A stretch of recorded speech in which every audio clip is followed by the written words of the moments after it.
And welcome, good morning, good afternoon, and good evening to everyone who's joining us today for the webinar.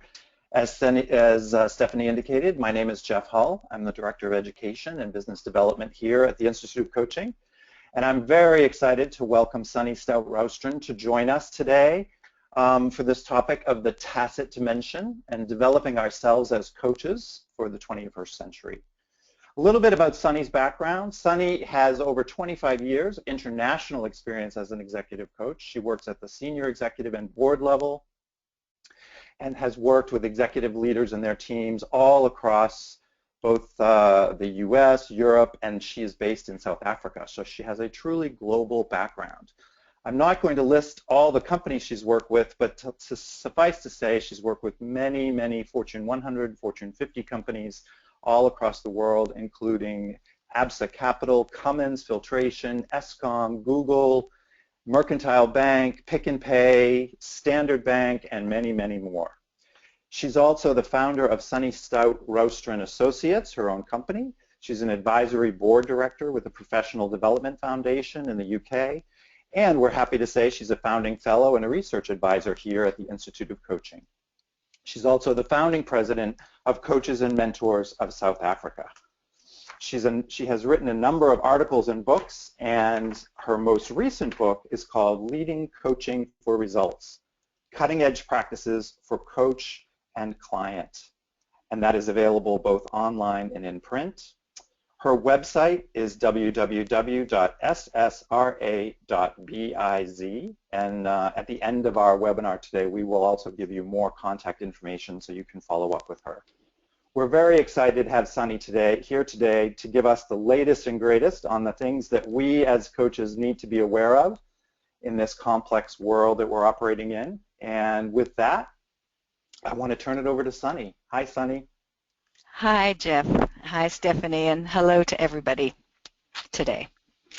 I'd like to just say that I will definitely make time for questions in the last 15 minutes.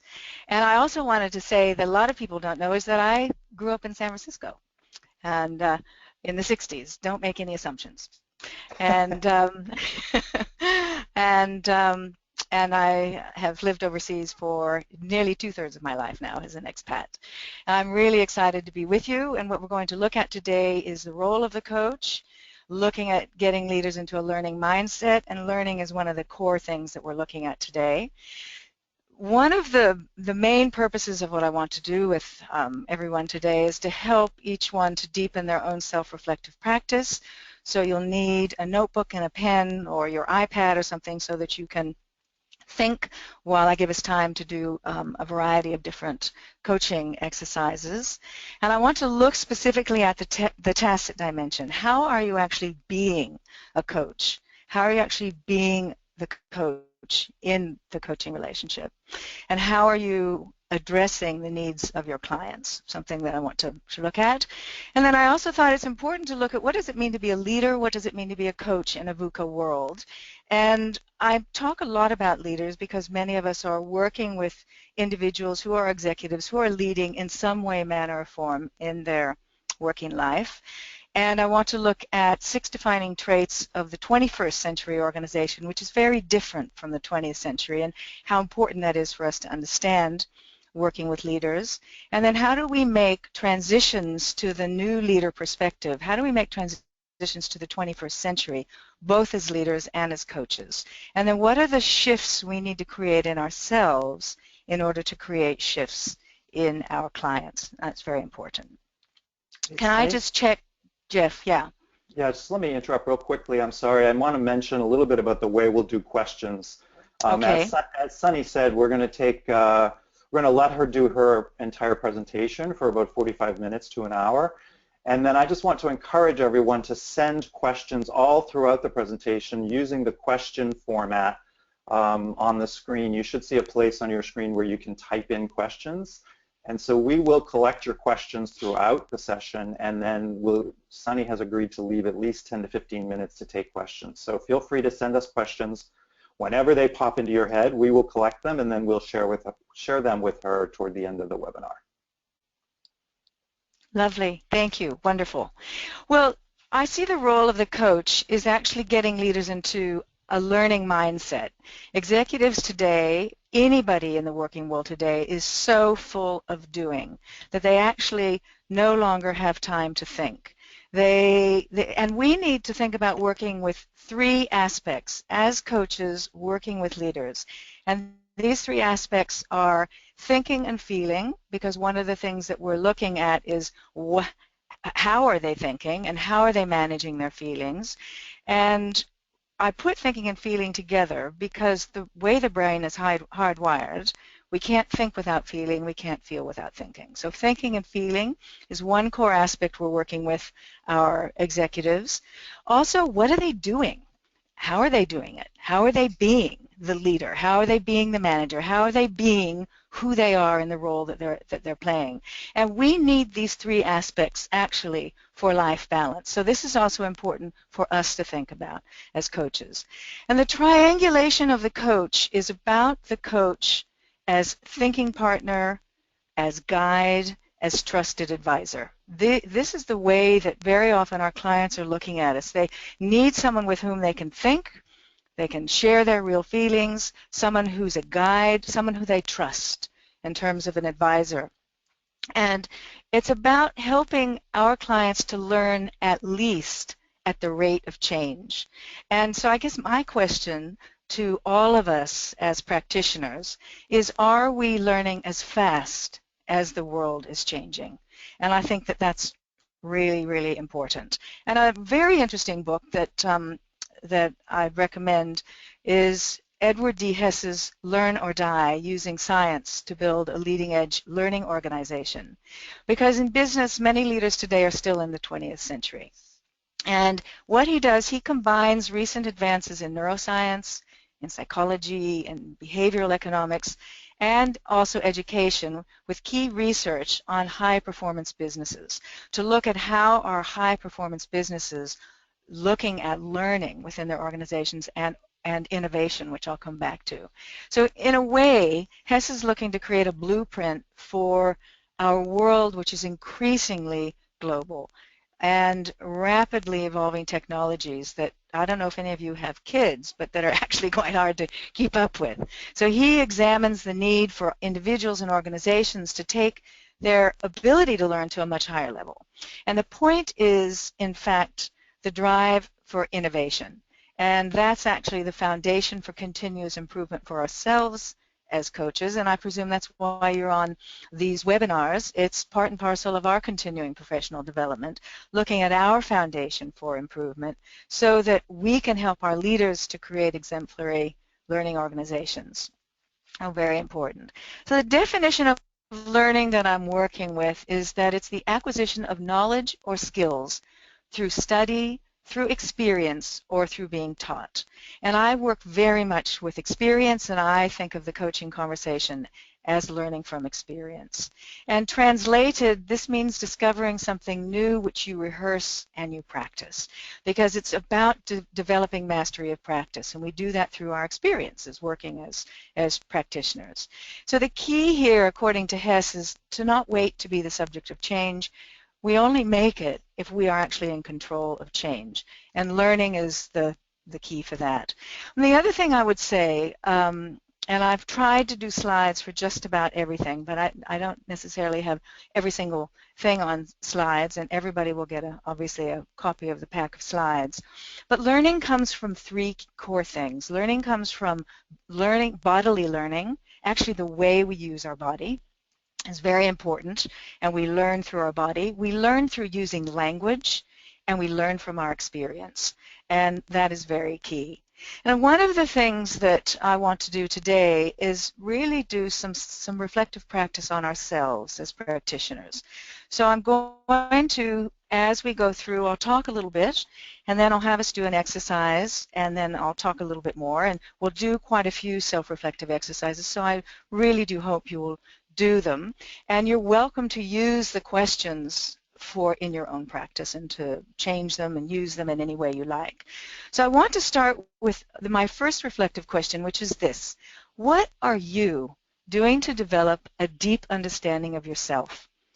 And this is really important. What are you doing to develop a deep understanding of yourself as well as understanding how others experience you? And how would you articulate who you are right now as a coach, as a leader, as a human being? And that's my first question. And the second question I want you to think about, and you can just jot any thoughts that come to mind. Who do you want to step into becoming in your life in this world? And how will that create a shift in you and a shift in those you are coaching? Who do you want to step into becoming in your life in this world? And how will that create a shift in you and in those you are coaching? I'm going to give us a minute and 45 seconds. If you could just type on your iPad or make notes, and I'll tell us when we have about 30 seconds left.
Thirty seconds.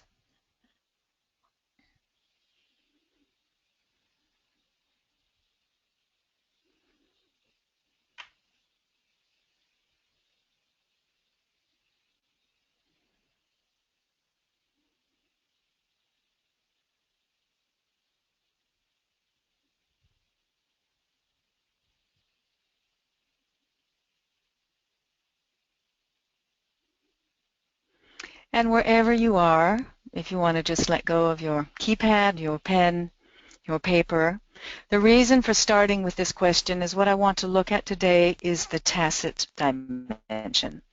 And the tacit dimension is actually focusing on how to be in the relationship, how to be in the coaching relationship, rather than referring to the skills and the competencies that you've developed yourself as a coach over the years.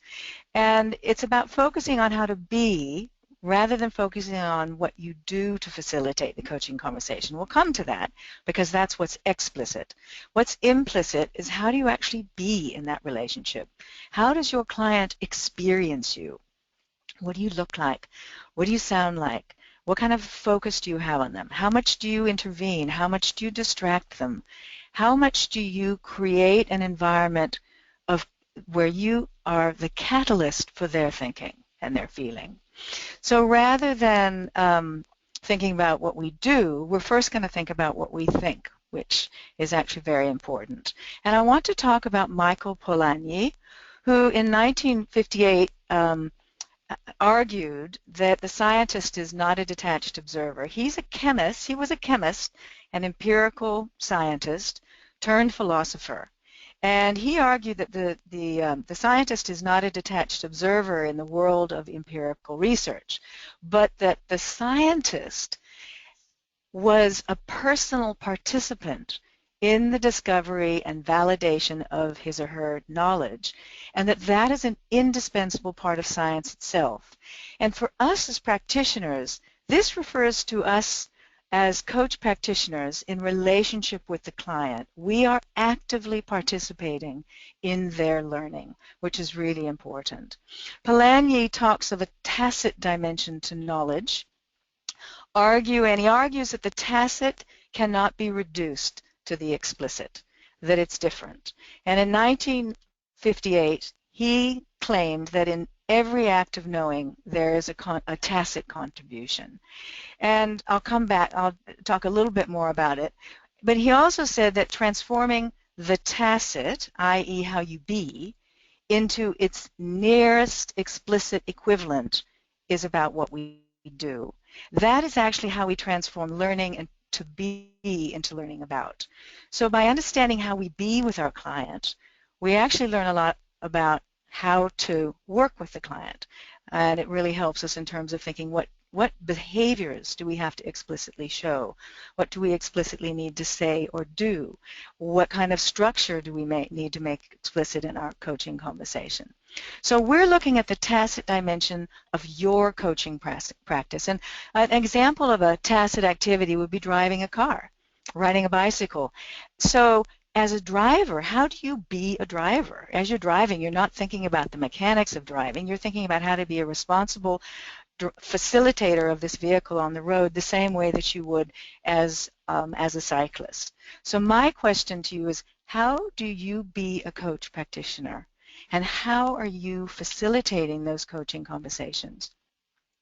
One of the things we need to consider in order to answer this question is really the key. And it's about how we give attention. And attention isn't a technique. Attention it's a way of being with a person. It's an attitude. It's driven by a number of assumptions. And your job here is to be a thinking and feeling partner, and that's really important. But the assumptions that are very key in terms of how we give attention to our client, and it's not about staring at them and being silent and holding some sort of rigid space, is about how do we be with them? How do we hold our body? How do we look at them? How do we intervene with them?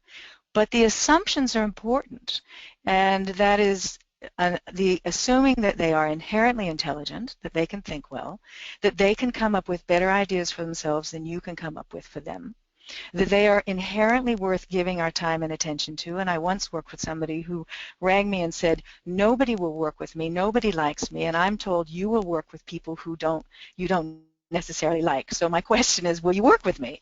And which I thought was the most interesting introduction I'd ever had to a client. And I do have the assumption that everyone is inherently worth giving their time and attention to. They ask for it. The other assumption is they're good, they're compassionate, they're able to figure things out, they're able to cope. So one of the things that we do with attention is we have our attention in three places. We have our attention on the content of what they're saying and on the expression of their emotions and what they say. We have our attention 100% on that. We have our attention 100% on what our response is in our head, but that's not in bold. What they're saying is in bold.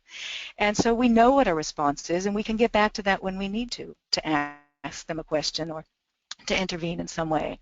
And the third 100% of attention that we need to also create for our client is creating, if you like, a safe container for them to be able to speak and to be free and to feel and do whatever it is that they need to do. So creating an environment for thinking and feeling.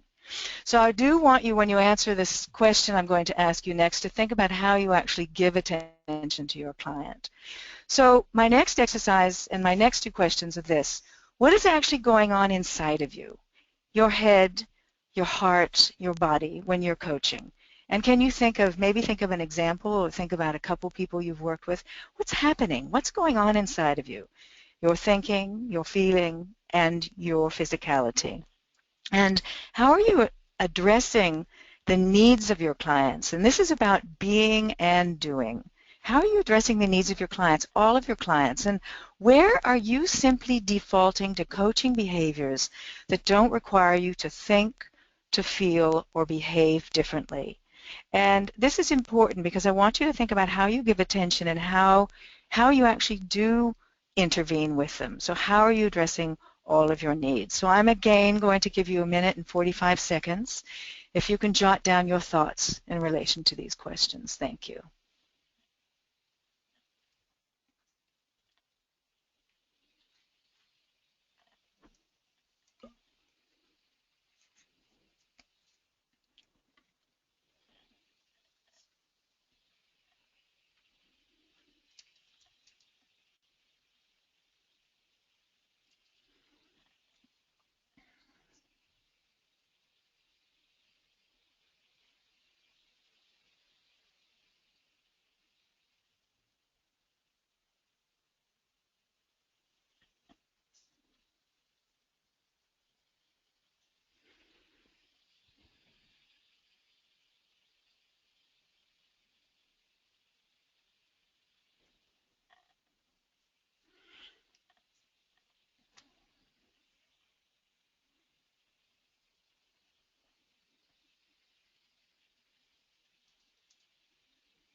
And that's 30 seconds left.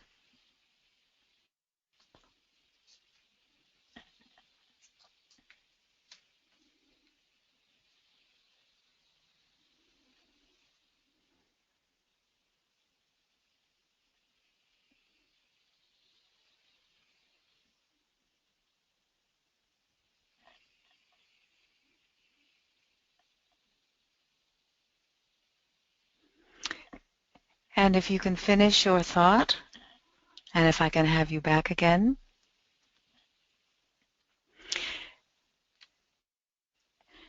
There's a philosopher, Gilbert Ryle. He was a lecturer in philosophy at Christ Church College, Oxford in the 40s right through to the end of the 60s. I think he passed away in 68.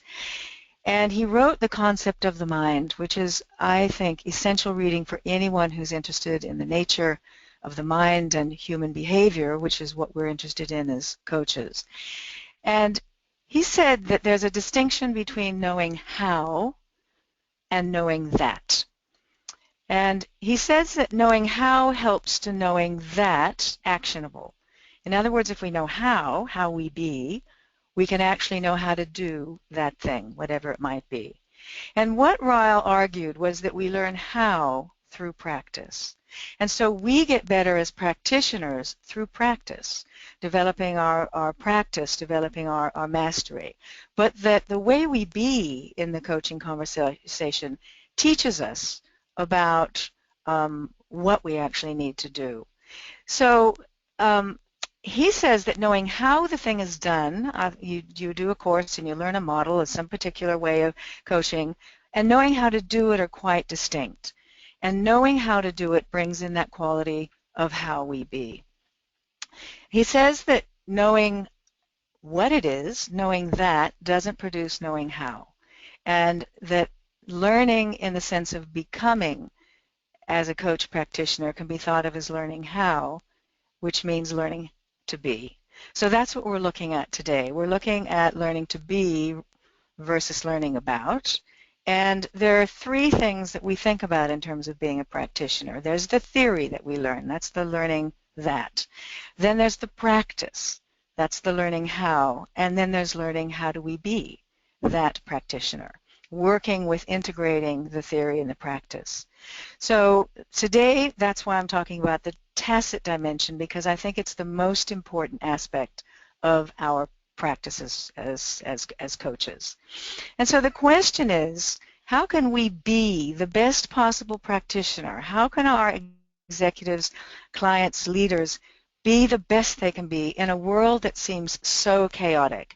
And that was why I wanted to talk about VUCA, which has become a bit popular, a bit populist, but we are apparently in a VUCA world, and it's a very good metaphor to describe where we are. It's an acronym that was actually used by the US military to describe extreme conditions in Afghanistan and Iraq. It stands for volatility, uncertainty, complexity, and ambiguity, and some of you may already work with it. And this terminology is really resonating with an increasing number of CEOs around the globe as we try to make sense of the constantly changing challenges that we face that are brought on by politics, economics, society, and the environment. And just as we watch the news, we've got the US political campaign, we've got the UK, are they going to stay in Europe? We have the migrant situation in the Middle East and Europe, we've got wars in the Middle East, and we have much economic instability around the world. So we seem to be shifting from an approach based in the working world around problem solving and planning that is aimed at reducing uncertainty to a world where, in fact, we make progress differently. We make progress by actively engaging with uncertainty. And what that requires is high levels of agility. So that means not only do our leaders need to have agility, we need to have agility as coaches. And that's why learning is so key for us. So how can leaders lead, and how can coach practitioners coach leaders in this VUCA world, in this chaotic world, thinking that today is the future, so we need to learn to adapt. We are in the 21st century. So volatility means that we need focus and we need vision. Uncertainty means that we need to make sense of and understand what's needed. Complexity means that only collective intelligence can bring clarity. That means how are we working together and working in teams?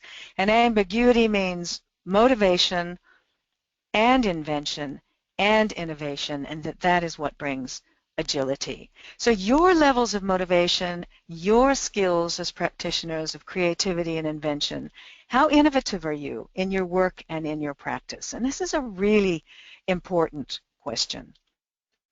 And because we can default to how we've always worked. So we need to build around the concept of VUCA. And the 4 V's of VUCA are vision, values, and vitality, which is vision. We need our own vision for our own development. Our clients need us to help them to develop vision for where they're going and how they're going.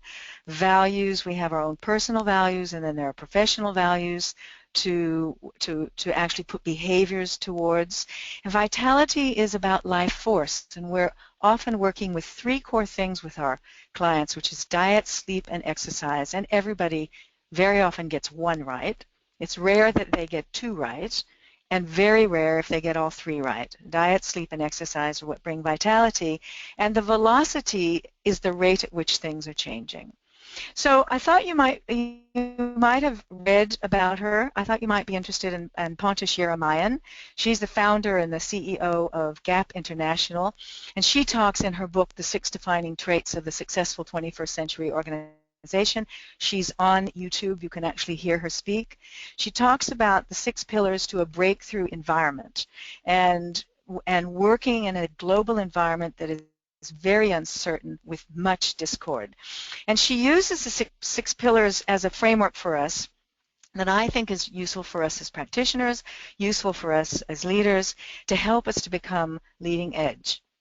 And so they are relentless innovation. When she talks about embracing innovative thinking in all areas of business, which means we need to embrace innovative thinking in all areas of our practice, and developing a mindset that we're all innovators. And something that's really important is, what kind of studies, are you writing up your own case studies? What kind of studies are you doing into how you're working? What's happening? What are the stories of your clients? What are you doing that's creating change? Are you teaching? Are you learning? What are you doing that is relentlessly innovative? The second pillar is about being purposeful, that people must be fully engaged both with heart and mind. That's where the thinking and feeling comes in, the way the brain is hardwired. And that we must think about how do we connect ourselves to something bigger, not just to who we are and how we be who we are, but what are we connecting ourselves to? What is our purpose as a coach? What is our purpose in working with our clients? And thirdly, becoming a 21st century leader. It isn't any longer acceptable, although it happens in many of the organizations that I work in around the globe, that it's just no longer acceptable, this hierarchical command and control type of leader. And yet we have it in many organizations.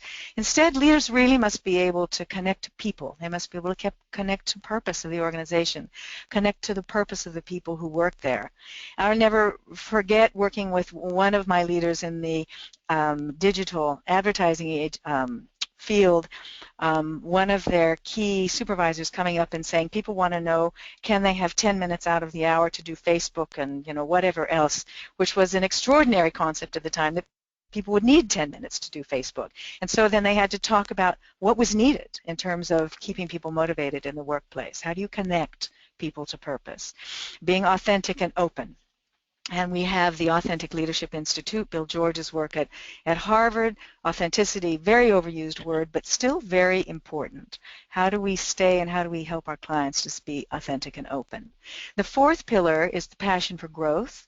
How do we stretch into uncharted territories and seek out opportunity everywhere with creativity and curiosity? And this is about our own personal and professional growth.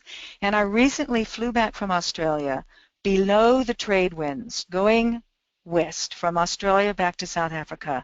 We had to go very, very far south, and we flew over the most beautiful landscape I've ever seen in my life, and I prayed the plane would not go down. And it was this world of white mountains. And it really made me think about what is the opportunity for creativity and curiosity. I thought the Antarctic was an extraordinary metaphor for beauty and openness and volatility. And I think that one of the key things we have to help our clients think about is that personal and professional growth. And the fifth pillar, customer oneness. It's a new mindset. It's a new paradigm for organizations to create partnerships with their customers, to step into being the customer, to have a precise perspective on what it means to be a customer. And we also need to be able to step into the shoes of our clients. Do you go out with your clients? I go out with my clients to open stores and hear them talk and do various things, shadow them to see how they engage in the world and how people experience them. So it's working creatively with our clients. And the sixth pillar she calls creating a breakthrough performance environment, which is flexing to speedy decision making by going slowly. Flexing to speedy decision making by really thinking together, having different ways of thinking in our organization to achieve those extraordinary outcomes. And so what is our training and development? How are we focusing on specific inputs, our training, our learning, our development, our practice, for extraordinary outputs, which is what we're trying to help our clients with. So the world is changing, and which we see every day. And if our leaders are changing, then of course so must we. They're coaches, they're trusted advisors, they're mentors, they're challengers. And leaders need to demonstrate inclusiveness, authenticity, sharing, openness, caring, walking the floor, actually knowing who people are in their organizations, and committing themselves as well as their people to extraordinary results. And as the coach, you need to be the leader the way the leader needs to be the customer, really understanding what it's like to be in their shoes. Steve Jobs, who people have various opinions about, said something I thought rather good. He said, be abnormal, be unique. Sell values and expertise, not products and services, and not time. Because it's not time, although we get paid for time, it's not time that people are buying from us. It's our experience, it's our value, it's our expertise. So one of the questions that I'd like you to think about now as we grow the managers and leaders for tomorrow is this. What do you think are the transitions that are needed to move us from the 20th to the 21st century? What are the transitions that are needed for our clients, for our leaders, our executives, and maybe you're not a business coach, but maybe you're a life coach, so whoever your clients are, or whatever practitioner you are, you might be an HR practitioner, what are the transitions needed to move from the 20th to the 21st century for your clients? And what do you think are the parallel transitions for us as practitioners, as coaches? And I'm going to just give you 90 seconds, if that's okay, to jot down your thoughts.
And 30 more seconds.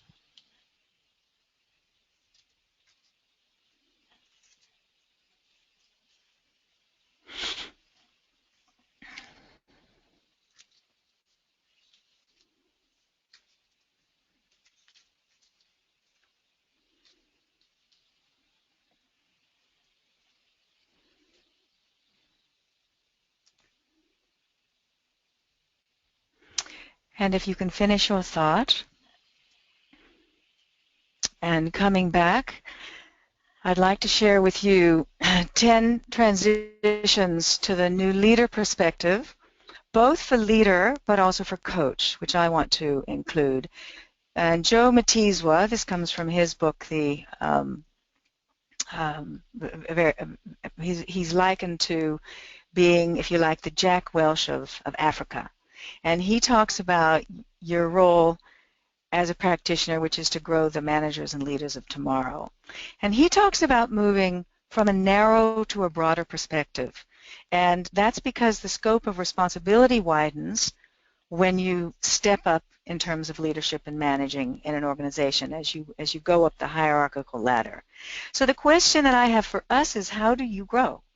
And that's where the tacit dimension is important, learning is important, and we're stepping into the 21st century. How are you doing that? What have you already done? What more do you need to do? How else do you need to be different? The second one is that your sphere of influence expands. And your network is critical as a leader.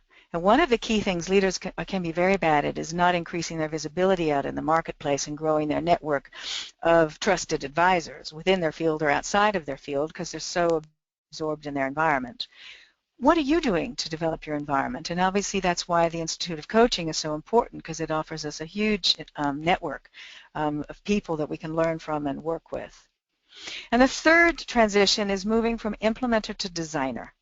And that's for the leader, a designer of policies, procedures. But as the coach practitioner, it's thinking of your creativity and your innovation and reinventing yourself as you go through your career.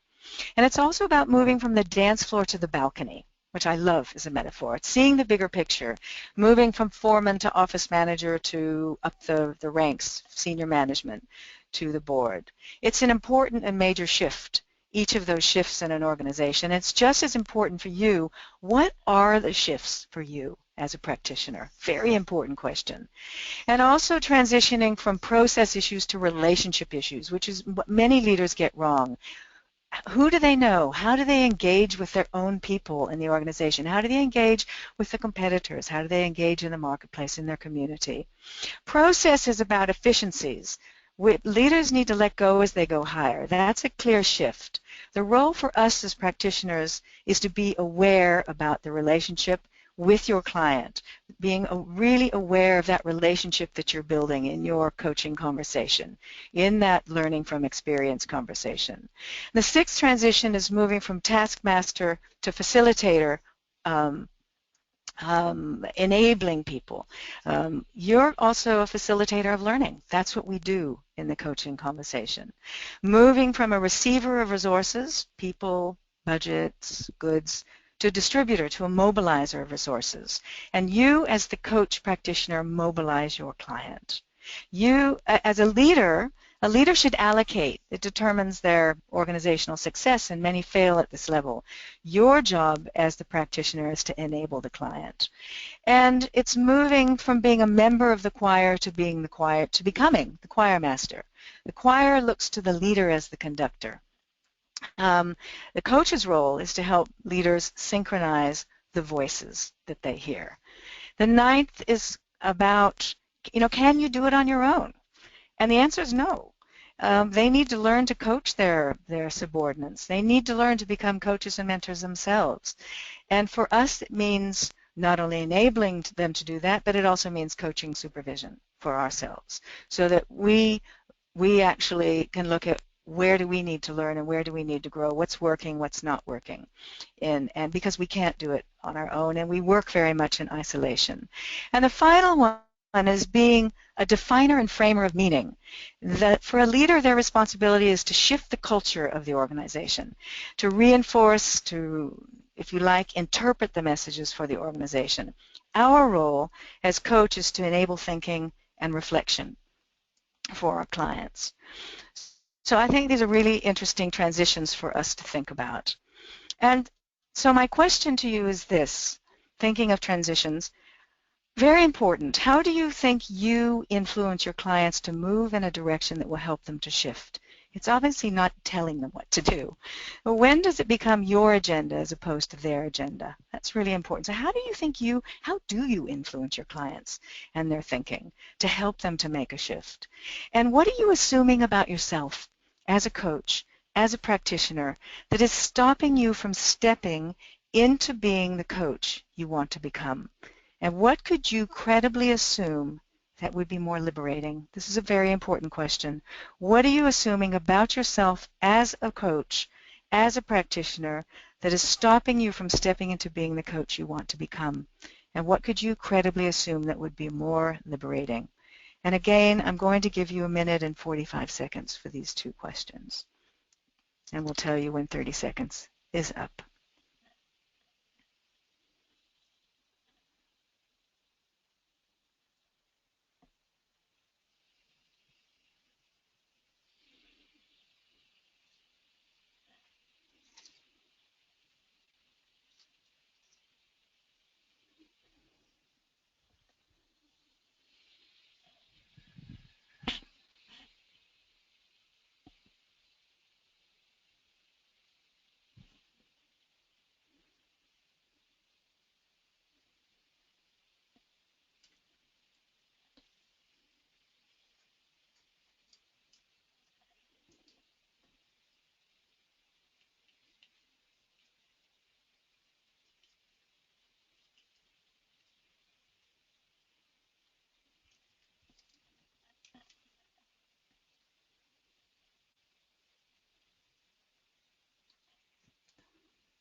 In 30 seconds.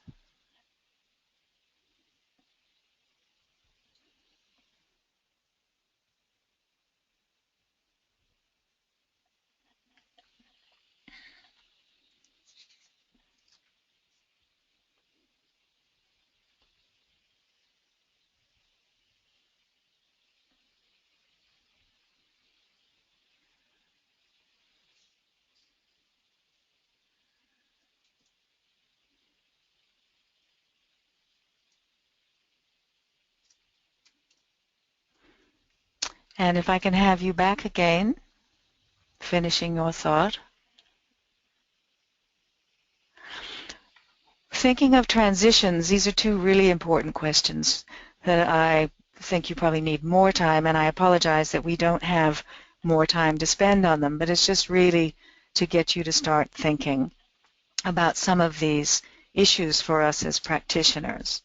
And I have another reflective exercise that I'd like to do. I'm going to give you 2 minutes for this one. And the questions are this: what are your core challenges as a coach, specifically during your coaching sessions? What are your core challenges, specifically when you're in that learning from experience conversation? What are your core challenges?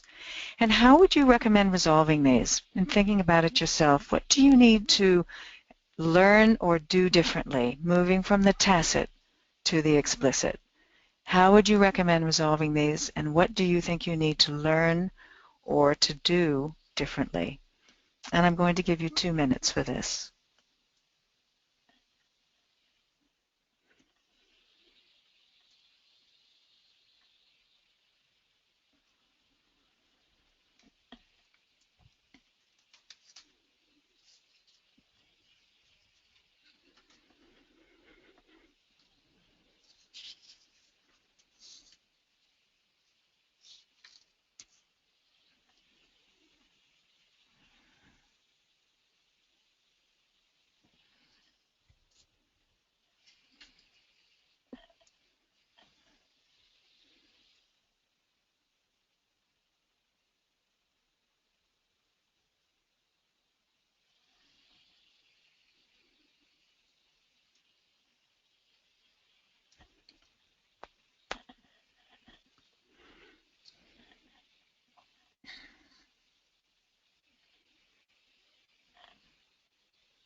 and 30 seconds.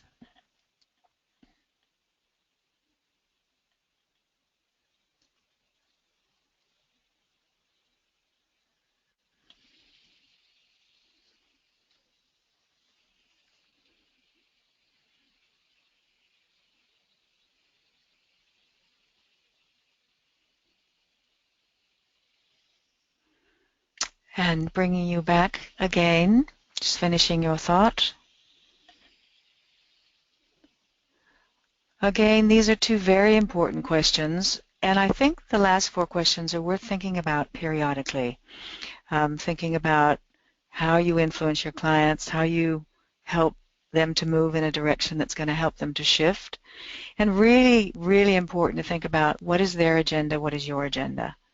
And very often we make assumptions about ourselves as practitioners that get in our way. And what could we assume that might be more liberating? And that's obviously something to take to supervision. But I think this is also important, your core challenges.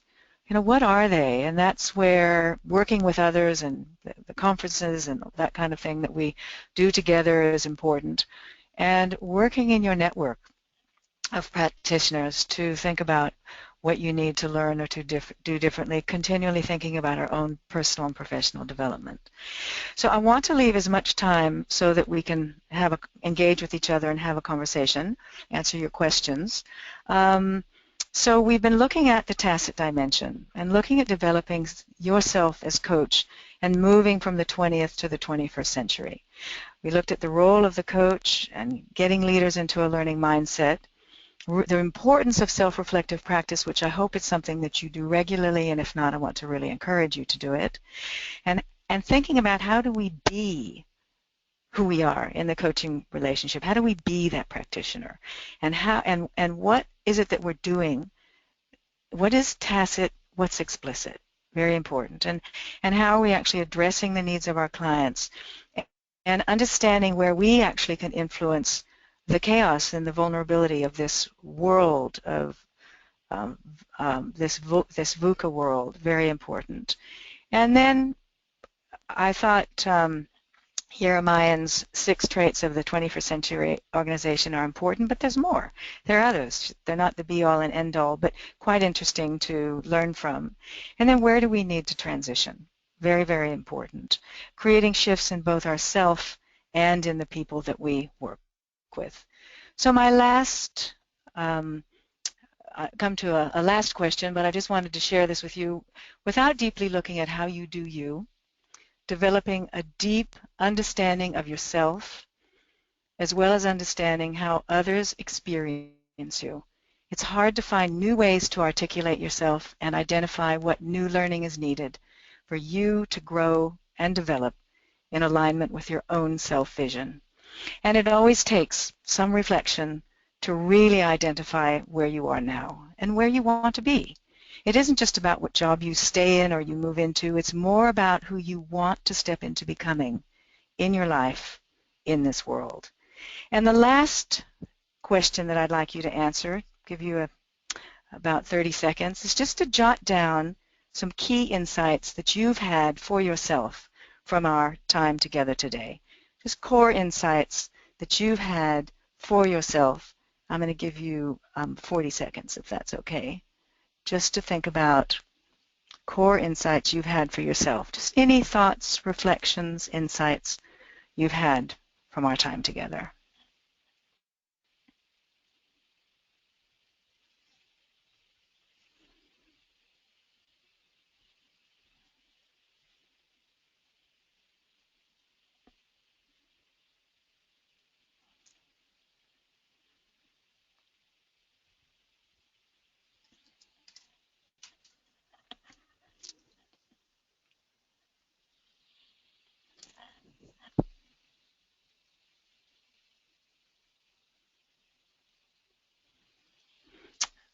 About 15 seconds.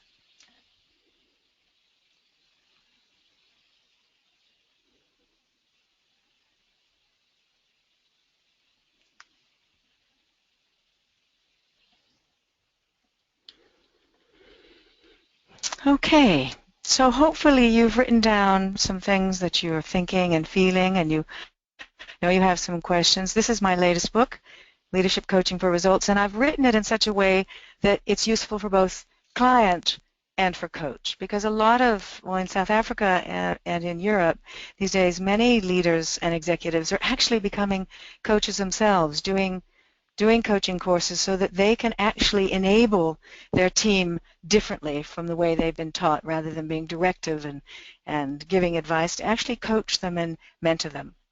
And that is something that we're enabling them to do. So this is both for coach and client.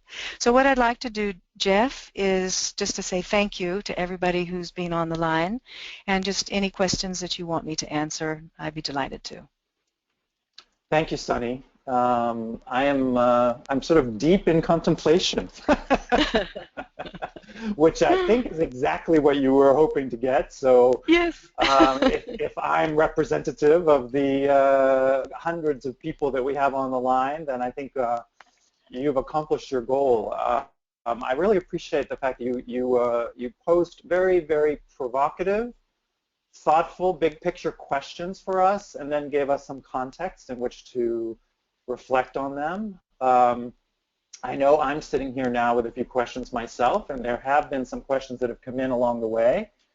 I want to encourage folks, we have 15 more minutes, so if you'd like to get your question asked, now is the time to share it with me, and I'll be happy to try to pass on as many questions as we can to Sunny. Sunny, I think that I'm going to be selfish here and ask one for myself first, because Sure. it's like sitting with me, and I'd love to get your insights, and hopefully it's a useful question for everyone. You mentioned a number of times during your talk about the role of the coach in the context of VUCA, and you know, how we enter into the coaching dynamic. And one thing that I've noticed in my practice over the years is that there's been an evolution, especially when you're working with younger leaders. The good news is that I find myself with more millennials, people that are perhaps younger but in senior leadership roles. This is becoming more and more common when you work with startups, fast-growing companies, and these senior executives that are perhaps not baby boomers but younger are very excited about coaching. They're more interested and engaged in the idea of having a coach.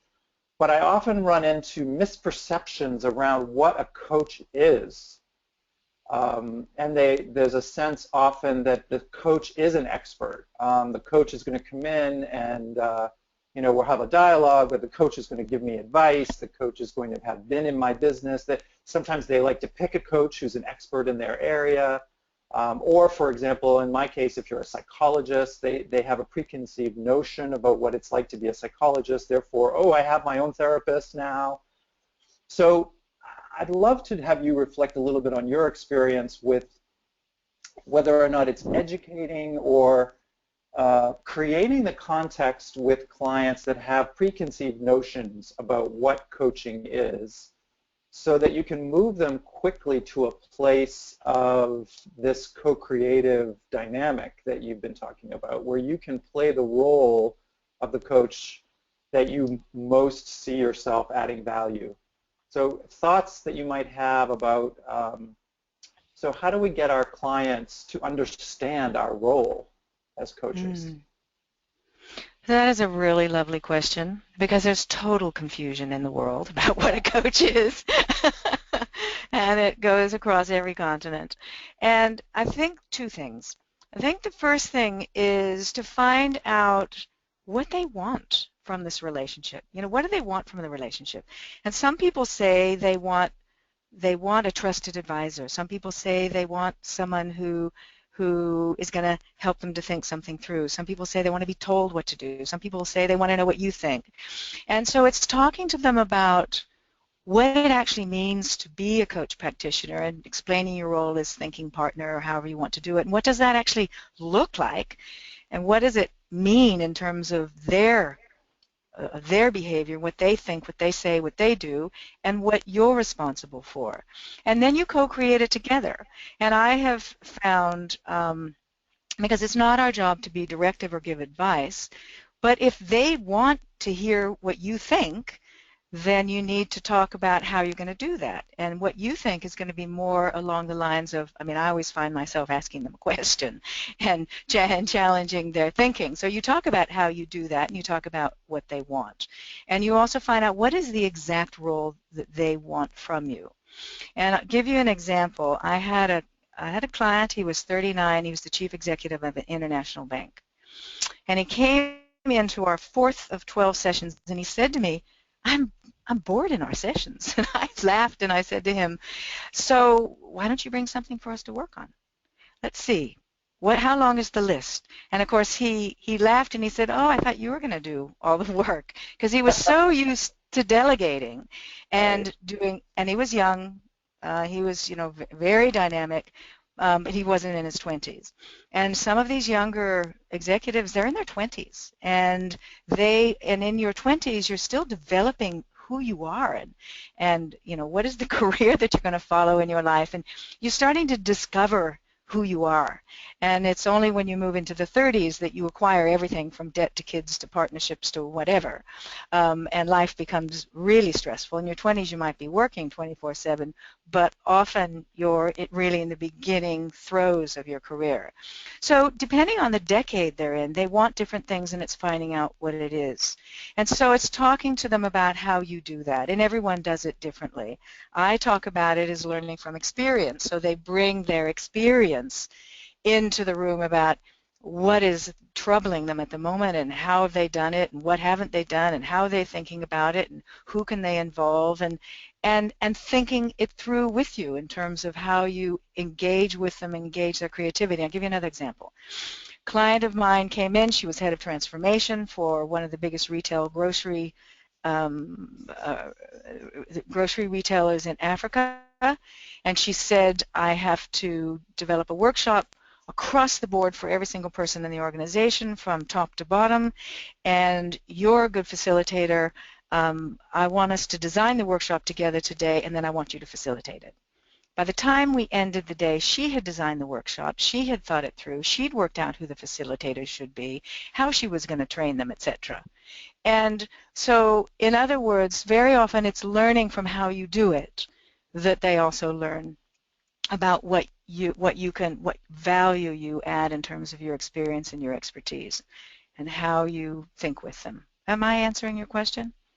Yes, that's great. There's a couple of really great examples. I think the combination of listening to where they're coming from and what their desire is, and then starting from that place and maybe even transforming what they think they want by having them reflect on their own experience and then bringing that into the conversation. Sounds like it can be a very powerful way of shifting, because actually at the very core of what you've been talking about is about shifting not only your experience of yourself as a coach, but also the experience of the client. Yeah. So that's really great. We have someone who's interested in learning a little bit more about the 4 V's of VUCA.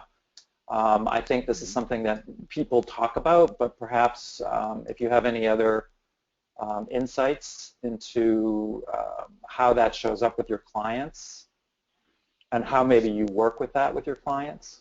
She's interested in hearing more about that. Okay. So the first thing that I'm going to say is that there's masses of stuff on the web, so just go into Google and just Google away, and there's tons and tons and tons of stuff on VUCA, and it is really kind of interesting because there's also case studies about how people are working with it in the how people are working with it in the organizational world. So that's worth it. And so the key thing, I'm just looking for the 4 V's so I can talk to them. The key thing is really the first one, which is vision. Is if we're thinking about working as a practitioner, working with vision is one of the ways that I work with my clients. Is what is I always start our first conversations around what is their overarching vision for themselves for this 12 months that we're going to work together, or whatever it is we might be working together. Could be 3 months, could be 6, could be 12. I work with a minimum of 12 months with people. Now, what is their overarching vision for, where does they want to go personally and professionally? So it's got to fit into them, personally, professionally, and then how is it in alignment with the organization? What is the vision of the organization for themselves? And so an example of that, I have a client who sat down in our very first session, and she said she's a director on the board. She hasn't spoken to the CEO for 7 years. Do you think there was an elephant in the room on that board? So that was one of the very first things we looked at, and as we talked, what she realized was she needed not only to build relationships, she needed to build alliances. She was loved by everybody underneath her, hated by those alongside her, and hated by those above her. So her overarching vision for the year became building alliances. And in fact, we worked on it, and she picked up the phone and she rang him in that very first session, and he was on the other side of the globe. And it just worked out that she texted him, and we thought about it, and she thought about what she wanted to say, and it was really all just about meeting. In 7 years, she hadn't spoken to him, so you can imagine how hard that was. And there was a very deep-seated reason why that had happened. Values are then, what are the individual values of your client, and what are the values of the organization or institution that they're working in, and where are they matching and where are they in conflict? Because very often when somebody is in conflict and unhappy in their role, there's often a conflict of values. So one of the first places I start with is what's important to them personally, what's important to them professionally. I find out those intangible, intrinsic drivers that make them get up at 3:45 in the morning or do a 12-hour day or whatever it might be. So we first look at what drives them, then we look at what drives the organization, where's there a match, where's there a mismatch, and how do we work on that, and how do we close that gap? That's important. And then values, I do a lot more, but that's where I start. In terms of vitality, I meant it when I said diet, sleep, and exercise. That's what I find out. I want to know their regime. And here's a classic example. I had a client, and he said to me, he came in, he was exhausted. And he said his family was exhausted. And then he told me his schedule. And he drove 4 hours a day to and from work. He worked a very long day. He got home. We haven't got to food yet, but he got home. Then there were the kids, and they had a new baby, 3 months old. And he was doing his MBA, so he had to study on the weekends, and he had night classes, I don't know, 1 night a week or something. And on Sundays, he helped them. He had a community soccer. He was a community soccer coach. And then, so we looked at kind of how he was spending his energy, and then we started looking at what he could do differently. And the first thing I wanted to know, what did he eat? How much did he sleep? What kind of exercise did he get? He didn't get any exercise. And he didn't get much sleep. And his diet, they lived on junk food, on fast food. His wife didn't know how to cook, and neither did he. So one of the first things that we looked at was how in his faith community, how could they get a couple other couples together and take some cooking lessons so they could learn about diet and nutrition? And in fact, it ended up there were like 30 couples that ended up doing this. There was a young lad in his community, lived in a township. There was a young lad who'd been hankering after learning to drive. He got him driving lessons, and he became his driver, driving him to and from work. He did his emails and his MBA studies in the car in the 4 hours, and if he needed, he slept. And then and I can't remember what we agreed about exercise, but he also fulfilled that one. So vitality. The last one is velocity, and this is the rate at which things are changing in the organization, the rate at which he or she is changing or not changing, and what do they need to do to address that. Great.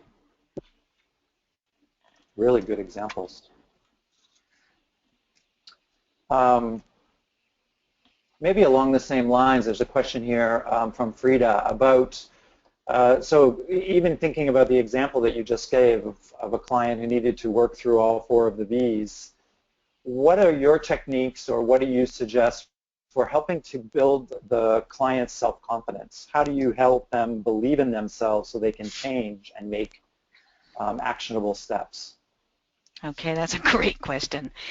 I think you're continually working at building the client's self-confidence.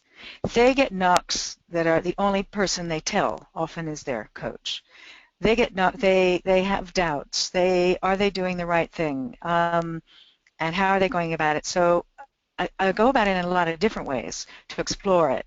One great way to explore it is if you do assessments in any psychological or managerial assessments or profiles at the beginning of your session, and I always look at what have they already done and then what more could we do.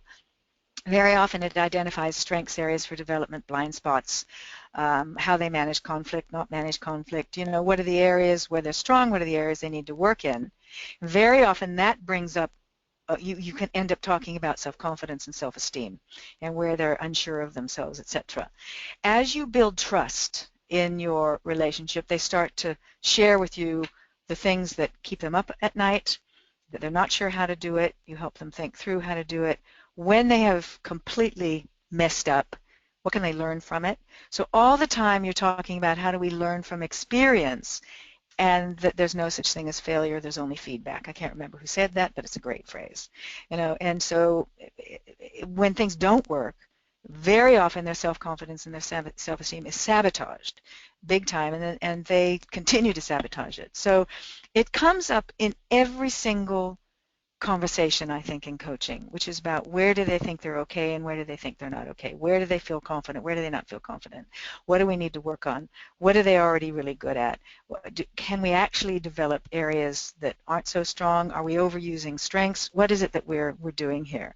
So I think you're constantly having a conversation about how they feel, what are they thinking, what are the top issues, how are their relationships with people, what are they not doing that they think they could do, and how come they're not doing that thing? Because very often the how come is where they don't feel strong. So I can just give you a little example. Is one of my executives was really bad at public speaking. I mean bad. He spoke in a monotone, he was dead boring, etc. And so I had him work with an actress to kind of bring some life into his presentation. It said he was terrified. He used to get nerves, he used to sweat. And so what we started was coffee mornings on a Friday in the coffee shop in the middle of the organization. He would do coffee mornings on a Friday morning for an hour where he would just talk about, here are the top line things that are happening, so people felt they were engaged with and communicated with. People came from every different level in the organization, and he was asked questions. And we did this coffee morning thing so that he could learn that presenting was all about having a conversation. And he began to build his skill at having a conversation. He got better on the radio. He got better on TV. He got better at his international conferences in Davos and all the things he had to go to. He'll never be great, but he got better. And so what we did was build, he learned from what he was doing that was working, and more people came, and that built his confidence. What a great example, because that connects right back to what you said about the learning the what, and then the shift to the learning the how, which is practice. We only have a couple of minutes left, and I would actually love it if you go back, maybe circle all the way back to the beginning of your talk, because I and probably many of us on the line have been touched with this idea of how the coach actually, what's the way you put it, how to be as a coach versus what you do as a coach. And as throughout your entire talk, I've been reflecting on how in a couple of my clients where they operate like at a crazy velocity, you know, these high speed, fast growth companies. I'm in New York, so it's sort of normal for everybody to act crazy all the time and just like running around. I know that one of the things that I impact in my client's environment is just the way I am. I slow them down. And I was thinking about how I do that. And so maybe some last reflections from you in the last couple of minutes that you've been coaching for many years of, you know, who are you being when you go into a coaching engagement, and what makes it work for you on the being level? So that's a lovely question. And I think the first thing is that urgency is destructive. So in terms of doing, the core thing I do is in cities where I don't live, I have a driver. So that and it's worth my while to spend money on having a driver. I arrive in one piece, you know, not navigating streets, etc. In my own city, Cape Town, I can drive myself around. But I think about how can I be at ease when I arrive. So I always arrive early. I always make sure I make my bookings so that I can arrive early, only 15 minutes. I always make sure I've had a chance to think about them, read through the notes, I keep a file on all my clients, and in fact they get copies of everything that's in the file. I make notes after the session, not during. And I think about what do I need to do to be at ease, particularly if I had a particularly difficult session the hour and a half before or whatever. So I think about what do I need to do to be at ease inside of myself. Because when you're at ease inside of yourself, it's magnetic. We're psychological creatures, and it's magnetic, and the other person picks up whether you are urgent or at ease. And so I think about my breathing. I maybe just sit at the driving wheel and close my eyes for a moment and breathe. And when I go in, I'm at ease. But I don't rush, even if I'm, and sometimes you're late. You know, it happens. You're late. I was late by 15 minutes to get to a potential new client the other day because they didn't give me good directions, and I did the best I could, but I had like 4 phone calls with their office to finally get myself there. It was very, very complicated. And I sat in the driver's seat for 1 minute breathing. I put the timer on and breathed and just closed my eyes and calmed down so that when I went in, because I knew she was very urgent. She was working, sometimes she was up 3 nights a week working. I knew she was urgent. And then I needed to be at ease, but still be able to match their pace and energy if needed. So your sense of ease, and then the second thing is about how I give attention. And that's why I talked about, I don't know if I use the words, catalytic attention.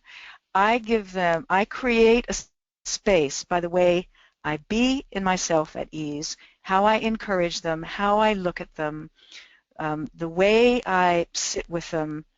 I think about what's happening with my body, and gradually their body relaxes. I also think about how I use language and pace and tone, and I also don't worry. I listen to them, and I don't go in thinking, oh my God, what am I going to say to this? I sat down with this person, and she was talking for about 10 minutes, and I wasn't trying to figure out what was I going to do to help her. It came because I was at ease, and I started thinking it through with her, and we came up with a plan, and she may not even hire me, but we came up with a plan of what she can do nonetheless, and that takes being at ease. And so that's your body, your breathing, your thinking, and your feeling, and you have to stop and pause in order to make that happen. And then it's how you pace yourself. Does that make sense? Yes, And absolutely.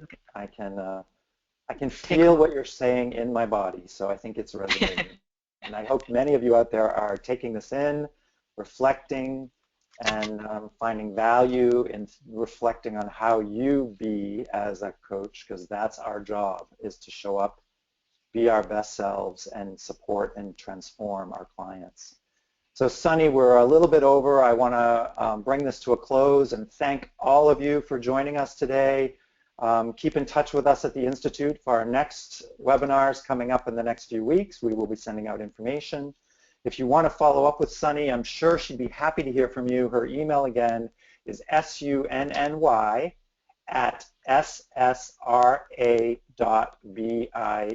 So feel free to follow up with questions and be in touch with her. And Sunny, I just, from the very, very bottom of my heart, thrilled to have you with us all the way from South Africa. So thank you so much for taking the time.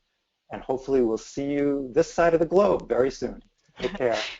Thank you, and thanks to everybody else and to you and Stephanie. Lovely to be with you. Bye.